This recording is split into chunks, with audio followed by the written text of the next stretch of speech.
இவைகள் எல்லாம் உங்களுக்கு வேண்டியவைகள் என்று பரமபிதா அறிந்திருக்கிறார். சோ பொருளாசை இந்த இடத்துல நம்ம வந்து பொருளாசையை பத்தி தான் பேசிட்டு இருக்கோம். பொருளாசை நமக்கு அதிகமா இருக்கு, ரொம்ப பிரயாசப்படுறோம் அப்படின்னா நம்ம கண் வந்து இருளா இருக்கும். இருளா இருக்கும் மீன்ஸ் அப்படின்னா நம்ம வந்து டிசீவ் பண்ணப்பட்டிருக்கோம்னு அர்த்தம். பிசாசு வந்து நம்மள ஒரு மெயினான விஷயத்துல இருந்து நம்மள வந்து டிசீவ் பண்ணி வச்சிருக்கான், வஞ்சித்து வச்சிருக்கான்னு சொல்லி அர்த்தம். அதுதான் அந்த இருளா இருக்குதுன்னு சொல்லி அர்த்தம். இருளா என்ன?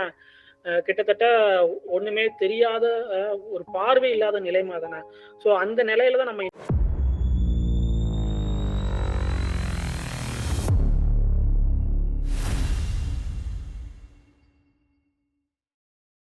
Hi, shalom. இயேசு கிறிஸ்துவின் நாமத்தினால உங்க எல்லாருக்கும் கிருபையும் சமாதானம் உண்டாகட்டும். உங்க எல்லாரையும் இந்த மீட்டிங்க்கு நான் வரவேற்கிறேன்.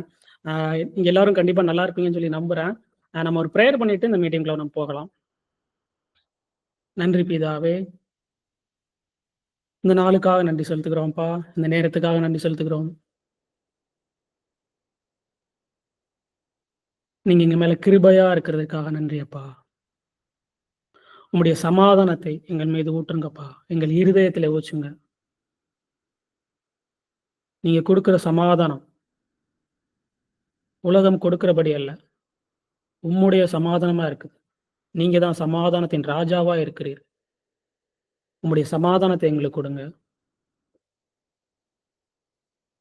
உம்முடைய அன்பினால் எங்கள் இருதயத்தை நிரப்புங்க. இந்த மெசேஜை கேட்கிற ஒவ்வொருவரும் இருதயத்தையும் நீங்க நிரப்புங்கப்பா.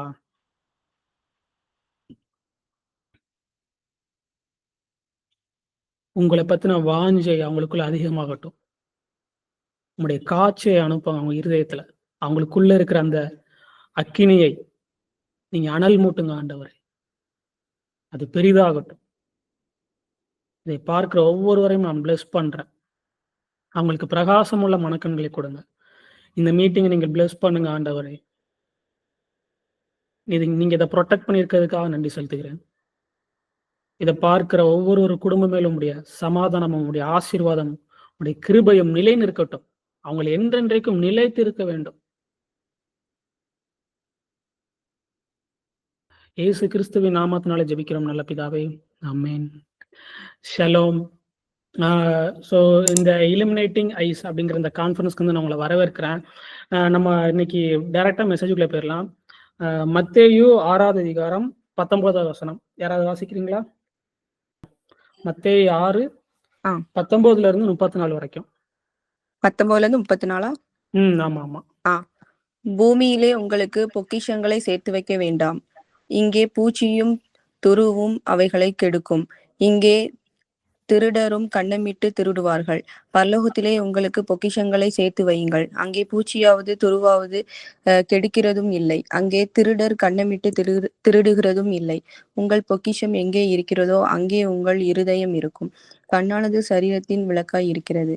உன் கண் தெளிவாய் இருந்தால் உன் சரீரம் முழுவதும் வெளிச்சமாய் இருக்கும். உன் கண் கெட்டதாய் இருந்தால் உன் சரீரம் முழுவதும் இருளாய் இருக்கும். இப்படி உன்னிலுள்ள வெளிச்சம் இருளாய் இருந்தால் அவ்விருள் எவ்வளவு அதிகமாயிருக்கும். 2 எஜமான்களுக்கு ஊழியம் செய்ய ஒருவனாலும் கூடாது.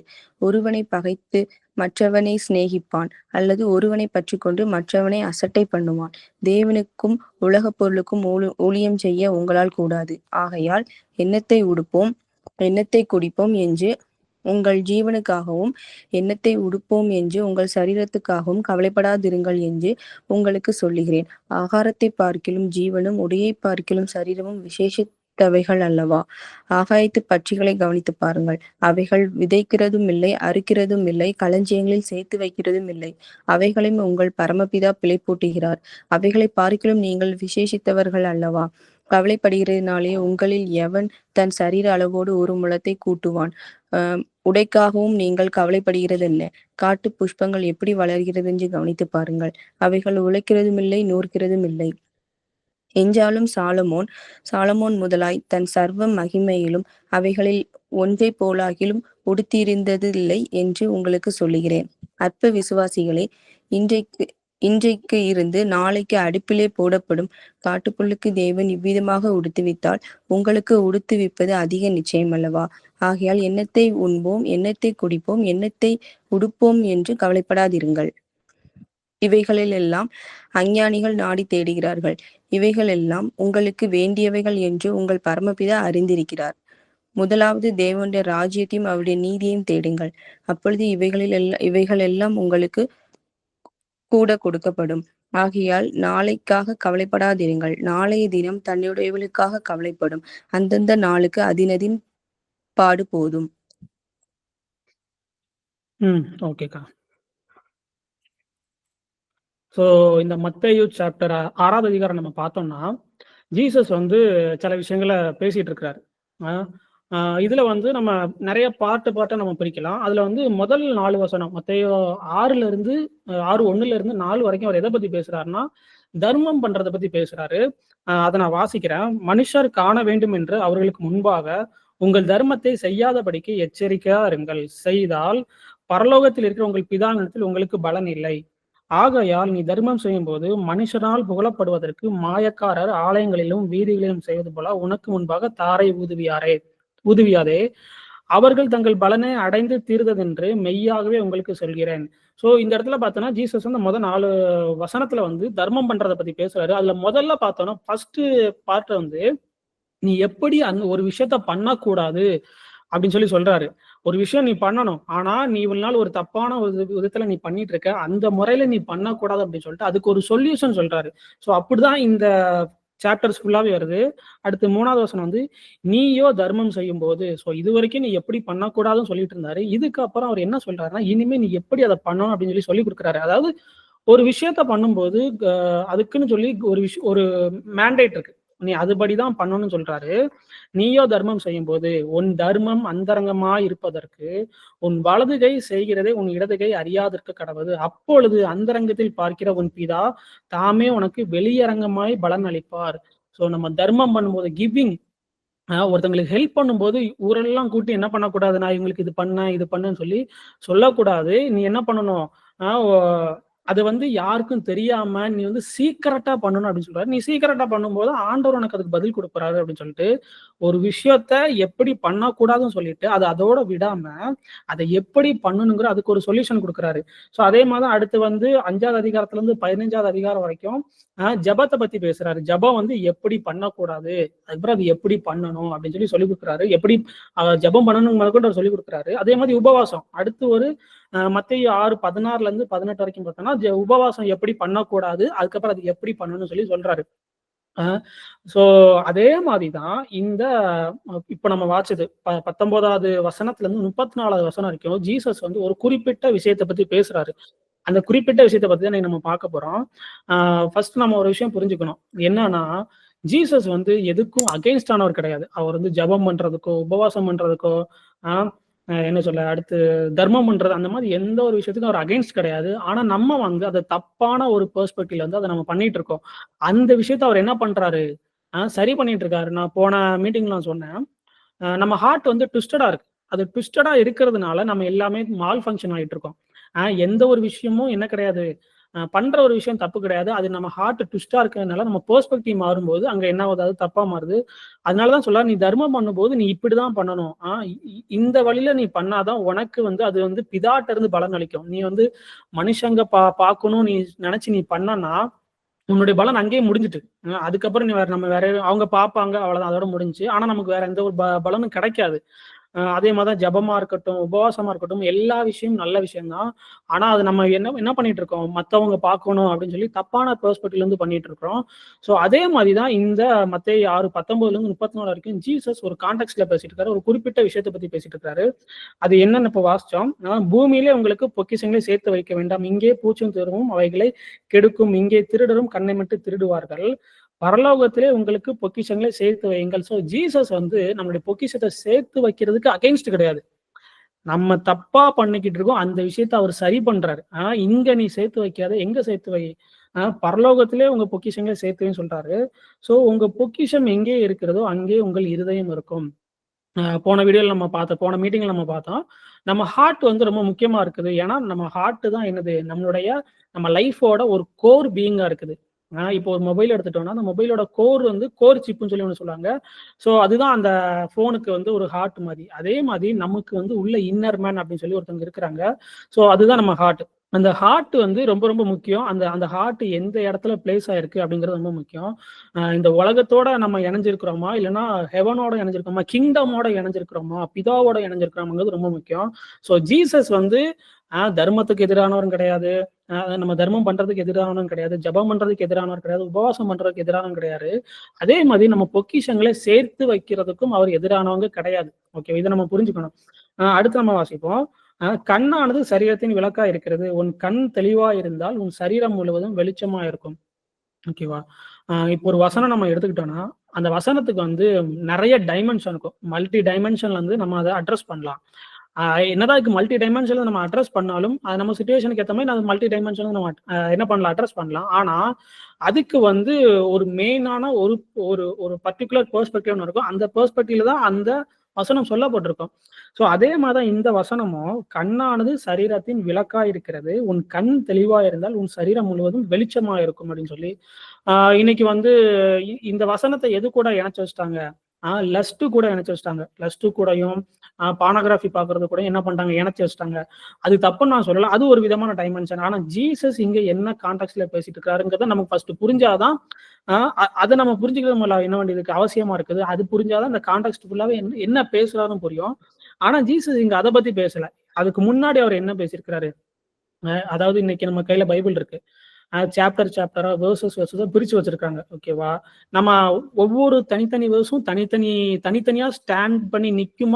ஆனா அதுக்கு முன்னாடி அது இது வந்து இப்போ ஒரு 600 வருஷம் 800 வருஷத்துக்கு முன்னாடி பிரிச்சதுதான். ஆனா அதுக்கு முன்னாடி பார்த்தோன்னா ஒரு ஃபுல் பேசேஜா இருக்கும். ஓகேவா?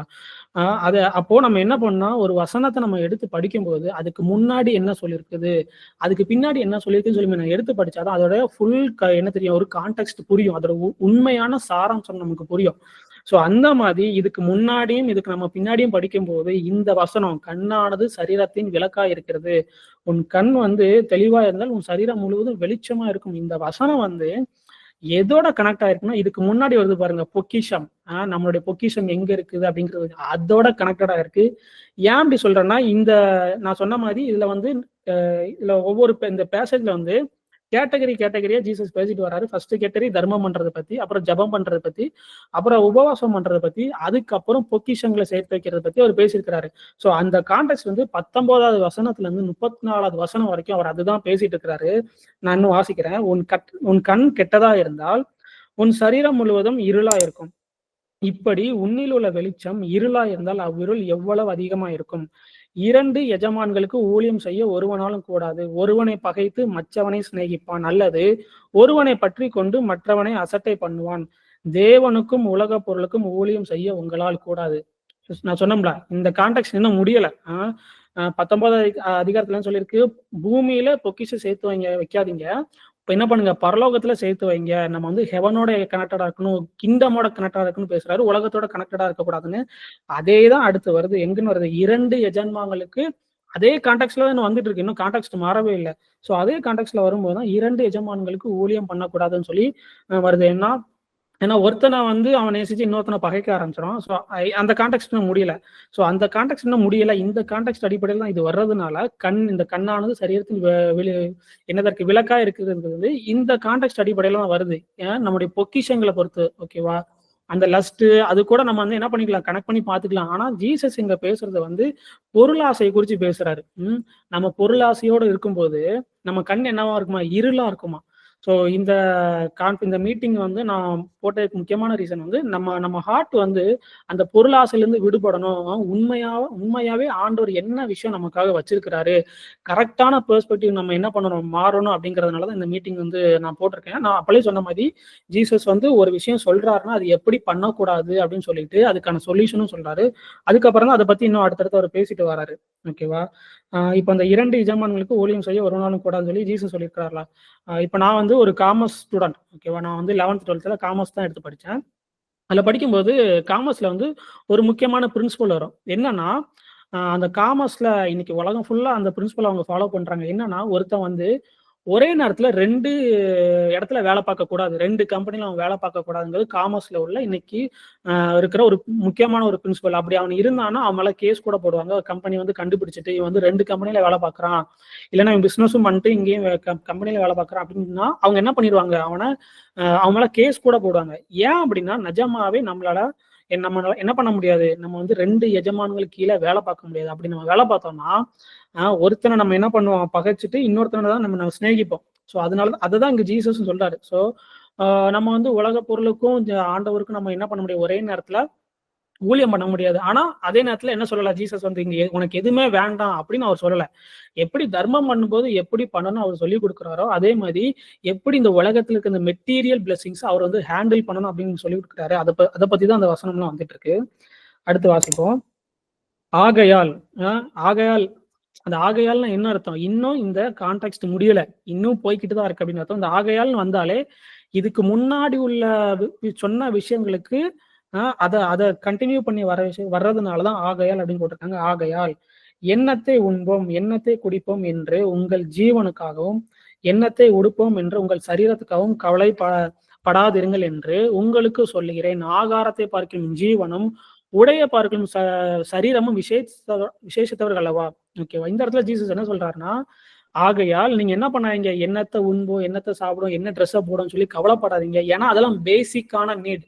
ஓகேவா? அதெல்லாம் பேசிக்கான நீட். நீங்க அதை தேடி ஓடாதீங்க அப்படின்னு சொல்லி சொல்றாரு. அது வேண்டவே வேண்டாம்னு சொல்லல. ஆகாரத்தை பார்க்கணும் ஜீவன் முக்கியம். ஓகேவா? ட்ரெஸ்ஸை பார்க்கணும் சரீரம் முக்கியம். நம்ம எல்லாரும் என்ன நினைச்சுக்கிறோம்? இந்த சரீரம் வந்து வேஸ்ட்னு நினைச்சுக்கிறோம். மாமிசத்தையும் சரீரத்தையும் போட்டு குழப்பிடும். எங்க மாமிசம் வந்து பைபிள்ல வந்து மாமிசம் அப்படின்னு வர இடம்னா நெகட்டிவா போட்டிருக்கு. ஆனா சரீரம் வர இடத்துல எங்கேயுமே நெகட்டிவா போடல. ஜீசஸ் வந்து இங்க சரீரம் வந்து விசேஷித்ததுன்னு தான் சொல்றாரு. ஸோ சரீரம் வேற, மாமிசம் வேற. மாமிசம்ங்கிறது விழுந்து போன ஆதாம் வந்து அந்த நன்மை தீமை பழத்தை சாப்பிட்டதுனால விழுந்து போன மனநிலைமையில இருந்து வர்ற அந்த கார்னல் திங்கிங், அதுதான் மாமிசம். மாமிசம் அப்படின்னு சொல்லி பைபிள் வரதுல இந்த பிளஸ் நினைச்சுக்கிறாங்க. இந்த சரீரம் வந்து ஆண்டவரை பொறுத்த வரைக்கும் விசேஷமான ஒரு விஷயம் தான். ஆகாயத்து பட்சிகளை கவனித்து பாருங்கள், அவைகள் விதைக்கிறதும் இல்லை, அறுக்கிறதும் இல்லை, களஞ்சியங்களில் சேர்த்து வைக்கிறதும் இல்லை, அவைகளையும் உங்கள் பரமபிதா பிழைப்பூட்டுகிறார். ஓகேவா? அவைகளை பார்க்கலும் நீங்கள் விசேஷித்தர்கள் அல்லவா? சோ அவர் என்ன சொல்றாருன்னா, அவர் அந்த பறவைகளோட பிதா வந்து உங்களை வந்து என்ன பண்ணல, போஷிக்கல. உங்களோட பிதா தான் அதையும் போஷிக்கிறாரு. அது என்ன விதைக்குதா, அறுக்குதா, இல்ல எங்கேயா களஞ்சியங்களை சேர்த்து வைக்குதா, ஆனா அதையும் என்ன பண்றாரு? ஆண்டவர் போஷிக்கிறாரு. இப்ப பறவை நம்ம எடுத்துட்டோம்னா, பறவை வந்து மனுஷங்களை காட்டிலும் அதிகமா சாப்பிடக்கூடிய ஒரு உயிரினம். நீங்க கூகுள்ல போய் சர்ச் பண்ணி பாத்தீங்கன்னா தெரியும்.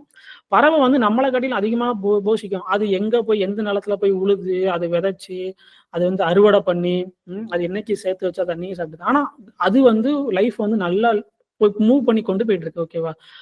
ஆனா நம்ம தான் என்ன பண்ணிட்டு இருக்கோம்? நம்ம வந்து கவலைப்பட்டு இருக்கோம். ஏன்னா ஆண்டவர் அதுங்களுக்கே போஷிக்கிறாரு. அப்படிப்பட்டவர் நம்மளுடைய பிதா தான் அதுங்களுக்கு போஷிப்பாருன்னா, நம்மளையும் அவர் அதிகமாக போஷிக்க வல்லவரா இருக்கிறார். இதெல்லாம் ஏன் ஜீசஸ் சொல்றாருன்னா, நம்ம வந்து இன்னைக்கு வந்து சாப்பாடுக்கும் ட்ரெஸ்ஸுக்கும் என்ன பண்ணிட்டு இருக்கோம்?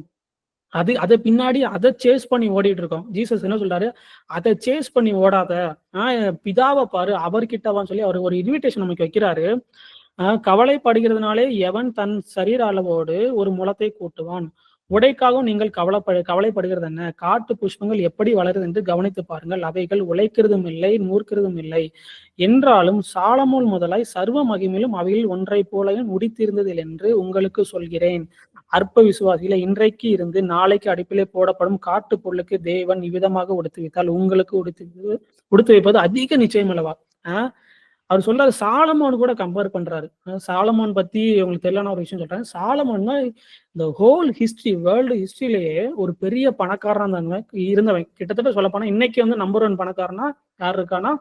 இலோன் மஸ்க் இருக்கான். இலோன் மஸ்கை காட்டிலும் பல மடங்கு பணக்காரனா அன்னைக்கு இருந்தான். அவன் போடுற ட்ரெஸ் கூட என்ன பண்ண முடியாது, இந்த காட்டுப்புல்லோட, அன்னைக்கு முளைக்கிற காட்டுப்புல்லோட ட்ரெஸ் கூட கம்பேர் பண்ண முடியாது. ஏன்னா அது இன்னும் அதிக மகிமையா இருக்கும் சொல்றாரு. சொல்லிட்டு அதை காட்டிலும் ஒன்னு அதிகமா என்ன பண்ணுவேன், உடுத்து வைப்பது அதிக நிச்சயமா இல்லைன்னு சொல்லி சொல்றாரு. சோ சாலமோன் உடுத்திருந்த அந்த ட்ரெஸ்ஸே நமக்கு ஒரு மினிமம் கேரண்டியா இருக்குதுன்னு சொல்லி காட் சொல்றாரு, ஜீசஸ் சொல்றாரு.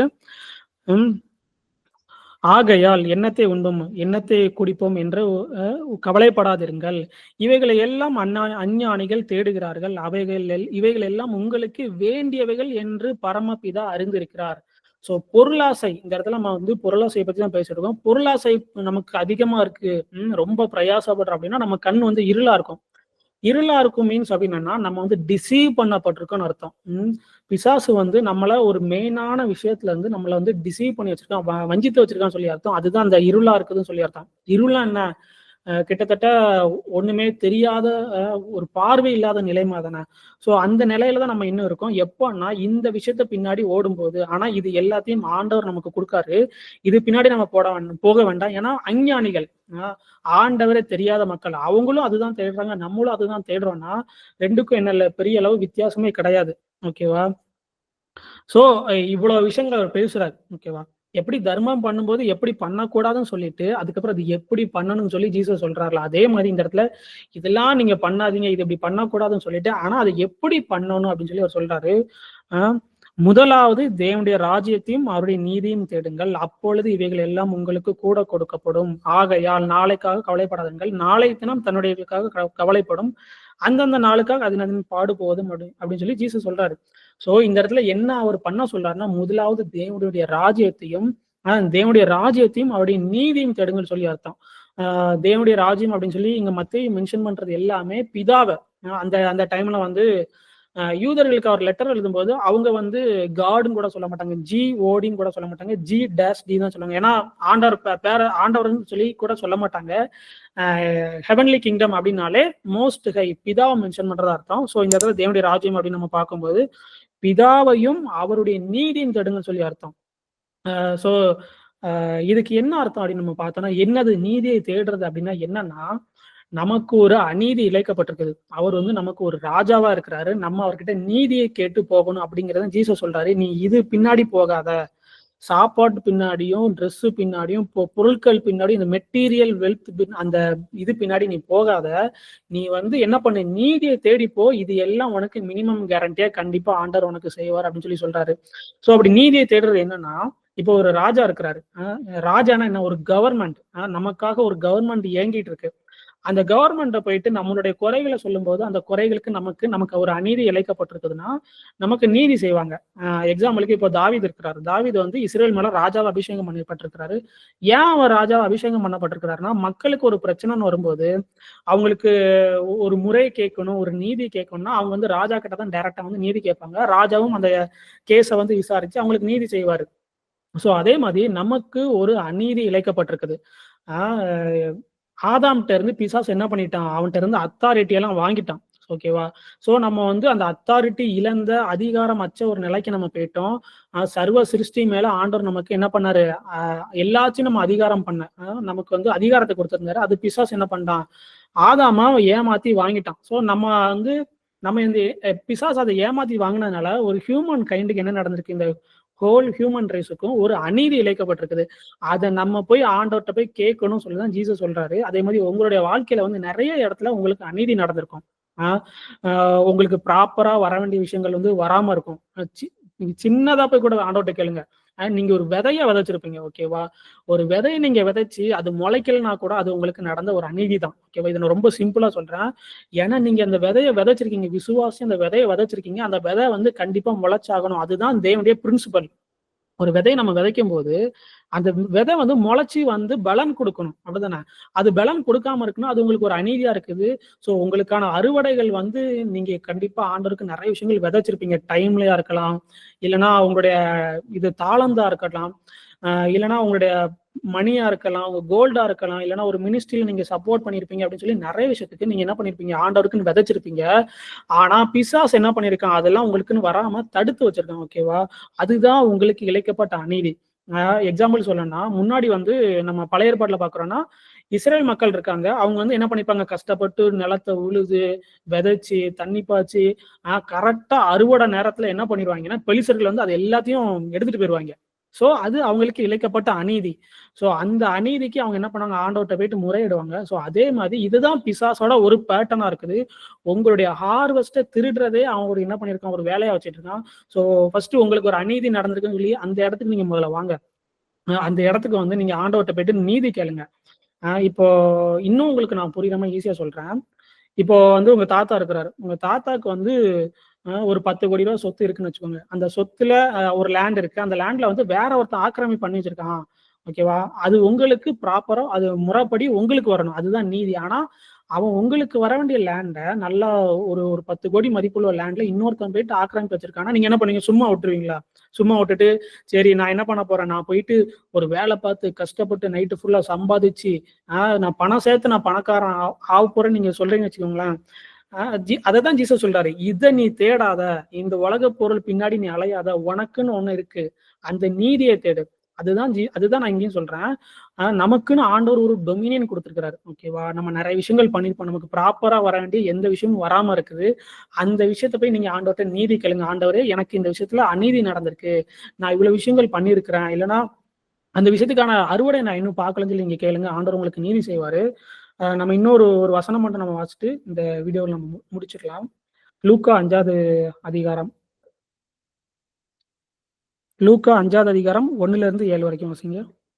பின்பு அவர் கெனேசரேத்துக்கு கடலருகே நின்றபோது திரளான ஜனங்கள் தேவவசனத்தை கேட்கும்படி அவரிடத்தில் நெருங்கினார்கள். அப்பொழுது கடற்கரையிலே நின்ற 2 படகுகளை கண்டார். மீன் பிடிக்கிறவர்கள் அவைகளை விட்டிறங்கி வலைகளை அலசிக் கொண்டிருந்தார்கள். அப்பொழுது அந்த படகுகளில் ஒன்றில் ஏறினார். அது சீமோனுடையதாயிருந்தது. அதை கரையில் இருந்தே சற்று தள்ளும்படி அவனை கேட்டுக்கொண்டு அந்த படவில் உட்கார்ந்து ஜனங்களுக்கு போதகம் பண்ணினார். அவர் போதகம் பண்ணி முடித்த பின்பு சீமோனை நோக்கி, ஆழத்திலே தள்ளிக் கொண்டு போய் மீன் பிடிக்கும்படி உங்கள் வலைகளை போடுங்கள் என்றார். அதற்கு சீமோன், ஐயரே, முழுவதும் நாங்கள் பிரயாசப்பட்டும் ஒன்றும் அகப்படவில்லை. ஆகிலும் உம்முடைய வார்த்தையின்படியே வலைகளை போடுகிறேன் என்றான். அந்தபடியே அவர்கள் செய்து தங்கள் வலை கிழிந்து போகத்தக்கதாக மிகுதியான மீன்களை பிடித்தார்கள்.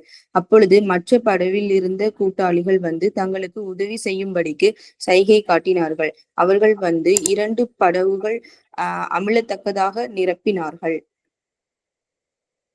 ஓகே. ஸோ இந்த பேசேஜ் நம்ம வாசிக்கும்போது நமக்கு ஒரு விஷயம் தெரியுது. பேதுரு வந்து நைட்டு ஃபுல்லா என்ன பண்ணியிருக்காங்க, அவனும் அவன் ஃப்ரெண்ட்ஸுங்க வந்து மீன் பிடிக்க போயிருக்காங்க. வலைய போட்டிருக்காங்க. ஆனா என்ன பண்ணல, மீனே கிடைக்கல. ஸோ ஆனா அவன் ப்ராப்பரா ஒரு எஃபோர்ட் போட்டிருக்கான். அப்படிதானே? அந்த எஃபோர்ட்டுக்கான பலன் கிடைக்கவே இல்ல. அதுதான் அநீதி. நான் இவ்வளவு நேரம் சொல்லிட்டு இருந்த விஷயங்கள் எல்லாம் அதுதான் அநீதி.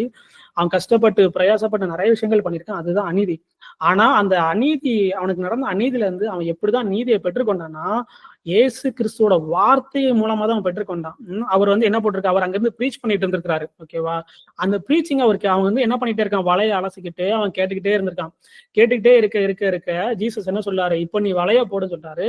ஆனா அவன் என்ன சொல்றான், உம்முடைய வார்த்தையின்படி என்ன பண்றேன், ஆகிலும் உம்முடைய வார்த்தையின்படியே வலையை போடுகிறேன் என்று சொல்லி போட்டான். சோ இவ்வளவு நேரம் நான் சொன்னதுக்கான ஒரு சொல்யூஷன் என்னன்னா, எப்படி அந்த நீதியை பெற்றுக்கொள்கிறது அப்படின்னு என்னன்னா, நீங்க ஆண்டோடைய வார்த்தையை லிசன் பண்ணும்போது, இந்த வசனத்துல நீங்க கான்சன்ட்ரேட் பண்ணும்போது, திரும்ப திரும்ப திரும்ப திரும்ப ஜீசஸ் பேசின விஷயங்கள்லாம் நீங்க எடுத்து படிக்கும்போது உங்களுக்குள்ள ஒரு விசுவாசம் வரும். அப்போ ஆண்டவர் உங்களுக்குள்ள ஒரு விஷயம் பண்ண சொல்லுவாரு. அந்த விஷயத்த நீங்க பண்ணும்போது என்ன பண்ணும்னா, உங்களுக்கான நீதி உங்களுக்கு கிடைக்கும்.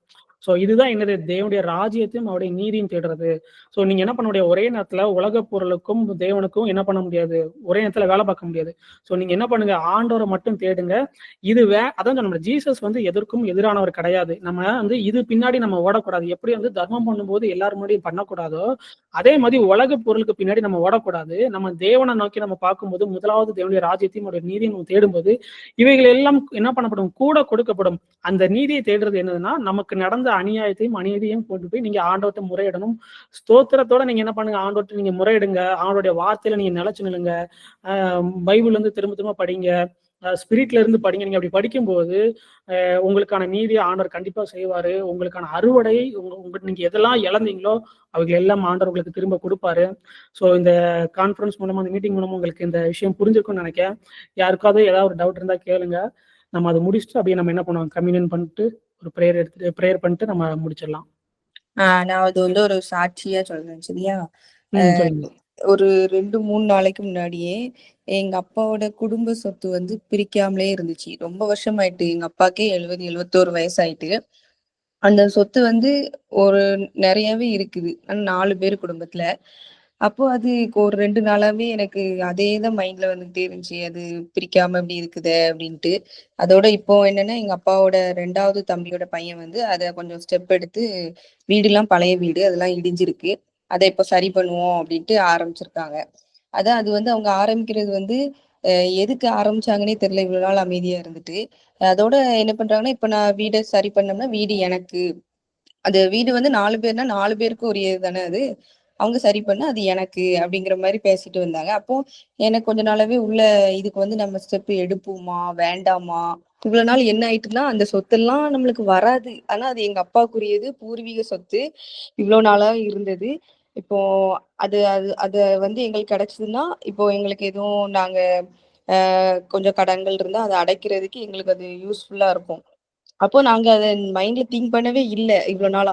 அந்த சொத்துலாம் நம்மளுக்கு வராது. இவ்ளோ நாள் மனசுல இருந்துச்சுன்னா, அது வந்து நம்மளுக்கு கண்டிப்பா வராது. அது அவ்வளதான். அத எப்பவும் பிரிச்சு 4 பேருக்குள்ளது பங்கு. அது எப்போ பிரிச்சு அத நம்ம எப்போ வந்து நம்ம அத வச்சு நம்ம நெக்ஸ்ட் என்ன பண்ண போறோம் அப்டி இவ்ளோ நாள் அது அத வந்து நாங்க ஒரு துளி அளவு கூட நெனைக்கல. இப்போ அவங்க அத ஸ்டார்ட் பண்ணதும் ஒரு 2 நாளா என் மனசுக்குள்ள ஒரே போராட்டமா, இத நம்ம ஏதாவது ஒரு ஆரம்பிப்போமா? ஏதாவது சரி நம்ம எல்லாரும் வாங்க 4 பேரும் சேர்ந்துட்டு மத்தவங்கள கூப்பிடுவோமா? என்ன பண்ணேன்னு யோசிச்சுக்கிட்டே இருந்தேன். கடவுளே எனக்கு இதுக்கு ஏதாவது ஒரு பதில் குடுங்களேன். அப்படின்னு நான் ஜெபம் பண்ணிட்டே இருந்தேன். சொல்லப்போனா ஒரு நாள் நைட்டு முழுவதும் தூக்கமே இல்ல. அப்பதான் இப்படி நினைக்கும்போது, இப்போ நீ இந்த பிரேயர்ல இப்போ இந்த மெசேஜ்ல நீ சொன்னல்ல, இப்போ உங்க ஒரு தாத்தாவோட சொத்து இருக்கு. அது வந்து வேற யாராவது அபகரிக்காங்க அப்படிங்கப்போ, அது டக்குனு என்னோட இதயத்த வந்து கொஞ்சம் தொட்டுச்சு பாத்துக்கோ. நம்ம இத்தன நாளா சொல்லப்போனா ஒரு நாள் முழுக்க நான் அத நினைச்சு தூங்கல. இதுக்கு நம்ம ஸ்டெப் எடுக்கலாமா? அது நம்ம எடுத்தா நம்ம கைக்கு வரும். கண்டிப்பா நம்மளோட பங்கு நம்ம பெற்றுக்கொள்வோம் அப்படின்னு தோணுது. இருந்தாலும் அதுல ஒரு குழப்பமாவே இருந்துச்சு. அப்ப நான் ஏதாவது எனக்கு யார் மூலமாவது பதில் சொல்லுங்களேன். இல்ல இதுக்கு ஏதாவது ஒரு வசனம் மூலமா காட்டுங்களேன். நான் இது ஸ்டெப் எடுக்கலாமா? வேண்டாமா? என்ன பண்ண கடவுளே! ரொம்ப ஒரு போராட்டமா இருந்துச்சு. அப்ப இப்போ நீ இந்த வசனங்கள் மூலமா பேசும்போது கண்டிப்பா நம்மளுக்குள்ளது அந்த நீதி செய்வாரு, நீதி தேடுங்க அப்படின்னு அந்த வசனப்ப அது என்ன ரொம்ப மனச தொட்டுச்சு. எனக்குன்னு கொஞ்சம் ஓகே கடவுள் இது மூலமா நம்மளுக்கு ஏதோ சொல்ல வர்றாங்க. நான் இவ்வளோ நாள் என்ன நினைச்சேன், அதனால நம்ம இப்ப கடன் இருந்தா நம்ம வேலை செஞ்சு நம்ம அடைக்கணும், நம்ம இது பண்ணணும். அந்த அந்த பாயிண்ட் எல்லாம் நீ எனக்குள்ள அப்படி நடந்ததெல்லாம் அப்படியே எனக்கு சொன்ன மாதிரி இருந்துச்சு. அதனால நான் இது ஒரு சாட்சியா நான் பகிர்ந்துக்கிறேன். ரொம்ப நன்றி. அன்மியூட் பண்ணிருமா. ஓகேக்கா. சூப்பர்க்கா. நீங்க என்ன பண்ணுங்க, நான் அத சொன்ன மாரி தான். ஜீசஸ் அதான் சொல்றாருன்னா, அவரு வந்து ஏதோ ஒரு தனிமையில இருக்கிற ஆண்டவர் கிடையாது. ஓகேவா? அவர் பாட்டுக்கு தனியா இருந்து ஒர்க் பண்ணுவாரு. நம்ம தனி, அவர் தனி அப்படின்னு கிடையாது. அவர் வந்து அவரும் நம்மளும் சேர்ந்து இணைஞ்சு ஒர்க் பண்ணணும்னு நினைக்கிறாரு. ஆபிரகாம் கூட சேர்ந்து ஒர்க் பண்ணணும்னு நினைக்கிறாரு. அதனால தான் அவர் உடன்படிக்கை பண்ணியிருக்கிறாரு. அதே மாரி தான் இன்னைக்கு இந்த கம்யூனியன் எடுக்கிறதும் சரி, நீங்க எப்போ ஜீசஸ நீங்க உங்களுடைய சொந்த ரட்சகரா ஏத்துக்கிட்டீங்களோ, அப்பவே நீங்க என்ன பண்ணிட்டீங்க? அவரோட ஒரு உடன்படிக்கை பண்ணிட்டீங்க. சோ அவரும் ம். நீங்களும் ஒண்ணா சேர்ந்து இணைஞ்சு செயல்பட்டதுன்னா, நீங்க அவர்ட்ட போய் கேட்கணும்னு சொல்லி அவர் என்ன பண்றாரு? எதிர்பார்க்கிறாரு. ம். சோ உங்களுக்கான நீதிய நீங்க என்ன பண்ணுங்க? ஆண்டவர்ட்ட போய் கேளுங்க. கண்டிப்பா இந்த விஷயத்துல வந்து ஆண்டவர் வந்து உங்களுக்கு சாதகமா என்ன பண்ணுவாரு? அந்த விஷயத்த மாத்துவாரு. ஏன்னா ம். அதுதான் நீதி. ஏன்னா நீங்க அவர விசுவாசிருக்கீங்க. இந்த ஆண்டவர நீங்க விசுவாசிக்கிறீங்க. அதுதான் அவருடைய நீதியா இருக்குது. ஓகேவா? நீங்க வந்து அ ந உங்க சைடுல எது கரெக்ட், எது தப்பு அப்படிலாம் நீங்க பார்க்க அவசியமே இல்ல. உங்களுக்கு வர வேண்டியத ஆண்டவர் கண்டிப்பா உங்க சைடு கொண்டு வருவாரு. நீங்க வந்து என்ன பண்ணுங்க, அதுதான் ஜீசஸ் சொல்றாரு. சோர்ந்து போகாமல் என்ன பண்ணுங்க, ஜெபம் பண்ணுங்கன்னு சொல்றாரு. கண்டிப்பா சோர்ந்து போகாதீங்க. அதிகமா பைபிள் ரீட் பண்ணுங்க. ஆண்டவருடைய வார்த்தையில நிலைச்சு நில்லுங்க.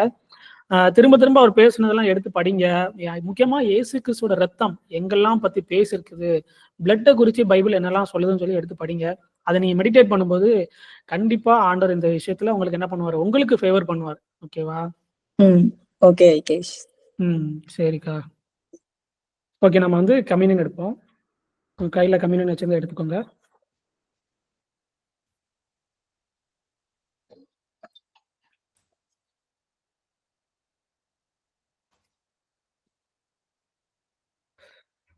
இந்த கம்யூனியன் பத்தி நான் ஆல்ரெடி நெறைய சொல்லியிருக்கேன். கம்யூனியன் அப்படிங்கிறது, உடன்படிக்கையில இருக்கிற ஒரு ப்ராசஸோட கடைசி இது.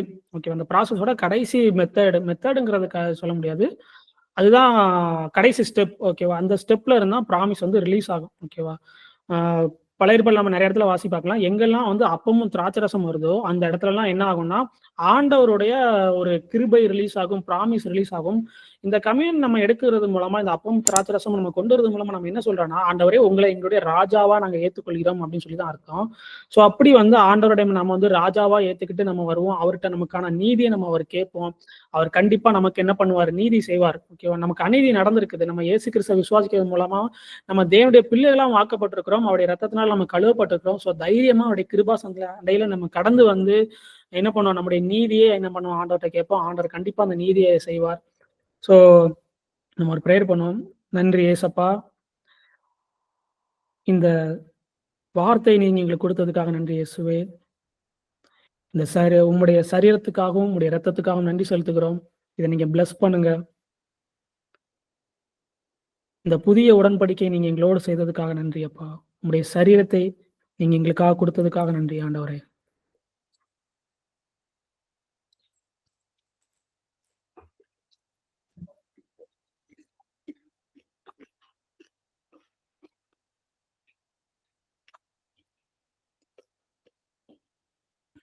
அப்பா, நீர் எங்களுக்காக சிந்திய இந்த ரத்தத்துக்காக நன்றி செலுத்துகிறோம்.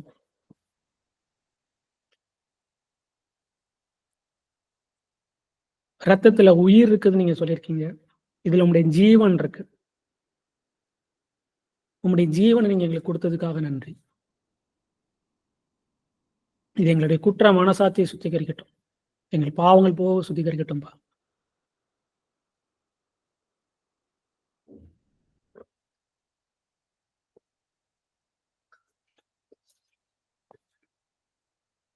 உதாரத்துவமாய் கொடுக்கிறவங்களுக்கும் உற்சாகமாய் கொடுக்கிறவங்களுக்கும் ஆண்டவர் வந்து ரொம்ப கிருபையா இருக்கிறாரு.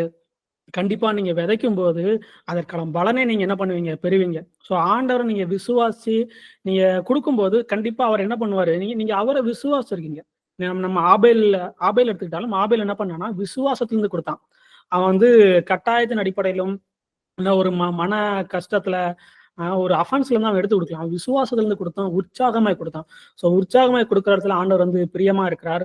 ஸோ உங்களுடைய காணிக்கைகளை வந்து நீங்க இந்த ஊழியத்துல நீங்க விதைக்கணும்னு நினைச்சீங்கன்னா கண்டிப்பா விதைக்கலாம். ஆனா நீங்க என்ன பண்ணுங்க? கண்டிப்பா ஆண்டவருக்கு நீங்க காணிக்க கொடுங்க. இந்த ஊழியத்துக்கு தான் இல்ல, நீங்க எங்க ஆண்டவரை தெரிந்து கொண்டீங்களோ, எந்த இடத்துல ஆண்டவர் நீங்க சந்திச்சீங்களோ, ஆண்டவர் உங்களை எந்த ஸ்தலத்துல சந்திச்சாரோ அந்த இடத்துக்கு நீங்க என்ன பண்ணுங்க? உங்களுடைய காணிக்கைகளை செலுத்துங்க. கண்டிப்பா உங்க வாழ்க்கையில இருந்து பெரிய அற்புதங்களை நீங்க பாப்பீங்க. கஷ்டப்பட்டவங்களுக்கு கொடுங்க, இல்லாதவங்களுக்கு கொடுங்க. நீங்க யாரெல்லாம் சிறுமைப்பட்டவர்கள் இருக்காங்களோ, யாரு திக்கச்ச பிள்ளைகளுக்கும் நீங்க கொடுக்கும்போது கர்த்தர் உங்க மேல இரக்கமுள்ளவராய் இருப்பார். ஸோ நம்ம வந்து ஒரு ப்ரேயர் பண்ணிட்டு இந்த வீடியோ நம்ம முடிச்சிடலாம். நன்றி பிதாவே, நீங்க எங்களோட பேசின ஒவ்வொரு வார்த்தைக்காக நன்றி அப்பா. எங்களுக்கு பிரகாசமுள்ள மனக்கண்களை கொடுங்க. என்னுடைய கண்களை இந்த உலகத்துல இருந்து நாங்க எடுத்து உண்மை நோக்கி பார்க்கிறோம்ப்பா. அஞ்ஞானிகள் தேடி ஓடுகிறத நாங்க அது ஓடாம உம்முடைய நியாயத்தையும் உம்முடைய நீதியும், நீங்க நீதியை சரி கட்டுறவரா இருக்கிறீங்க. இப்ப உண்மை நோக்கி நாங்க பார்க்கிறோம் ஆண்டவரே. எங்களுக்கு பெரிய அநீதி இழைக்கப்பட்டிருக்குது. நாங்கள் விதைச்ச விதைகள், நாங்க விதைச்ச எங்களுடைய டேலண்டா இருக்கட்டும், நாங்க செஞ்ச நிறைய விஷயங்களுக்கு பலன் இல்லாம இருக்குப்பா. எங்களுக்கு அப்படி ஒரு அநீதி நடந்திருக்கு. எங்களுக்கு வேண்டிய அறுவடை எங்களுக்கு கொடுங்க. பிசாசு எங்களிடத்துல இருந்து எடுத்துக்கொள்ள கொண்ட எல்லா காரியத்திலிருந்தும் எங்களுக்கு ஏற்பட்ட அவமானங்கள்ல இருந்து, எங்களுக்கு ஏற்பட்ட வெட்கங்கள்ல இருந்து, எங்களுக்கு ஏற்பட்ட லட்சியங்கள்ல இருந்து, எங்களுக்கு அகைன்ஸ்டா பேசின வார்த்தைகளின் நிமித்தம் எங்களுக்காக நீதியை சரி கட்டுங்கப்பா. எங்கள் தலைகளை உயர்த்துங்க. எங்களை வாளாக்காமல் எங்களை தலையாக்குங்கப்பா. உம்மிடத்தில் நீதியை கேட்டு வந்திருக்கிறோம் தகப்பனே. ஒரு அநீதியுள்ள நியாயாதிபதியே, ஒரு விதவை வந்து திரும்ப திரும்ப கேட்கறது மூலமா அவளுக்கு நீதியை செய்கிறான். ஒரு அநீதியுள்ள நியாயாதிபதி அப்படி இருக்கும்போது நீங்க நித்திய நியாயாதிபதியாய், நீதிபதியாய், உண்மை உள்ளவராய் நீங்க இருக்கிறீங்க. நீங்க எங்களுக்கு செய்ய வல்லவரா இருக்கிறீங்க. உண்மை விசுவாசிக்கிறோம்ப்பா. நீங்க எங்களுக்கு கண்டிப்பா செய்வீங்க. நாங்க மனசோர்வு அடையாம தொடர்ந்து இந்த நீதியை குறித்து நாங்க கேட்கும்படிக்கு, நாங்க ஜெபம் பண்ணும்படிக்கு எங்களுக்கு பலனை கொடுங்க. பரிசுத்த ஆவியினால எங்களை நிரப்புங்க. இயேசு கிறிஸ்துவின் நாமத்துல ஜெபிக்கிறோம் நல்ல பிதாவே. என் ஆத்துமாவே கர்த்தரை சோஸ்தரி, என் முழு உள்ளமே அவருடைய பரிசுத்த நாமத்தை சோஸ்தரி. என் ஆத்துமாவே கர்த்தரை சோஸ்தரி, கர்த்தர் செய்த சகல உபகாரங்கள் மறவாதே. ஆமென். ஷாலோம். நம்ம வந்து நெக்ஸ்ட் மீட்டிங்ல மீட் பண்ணலாம். பாய்.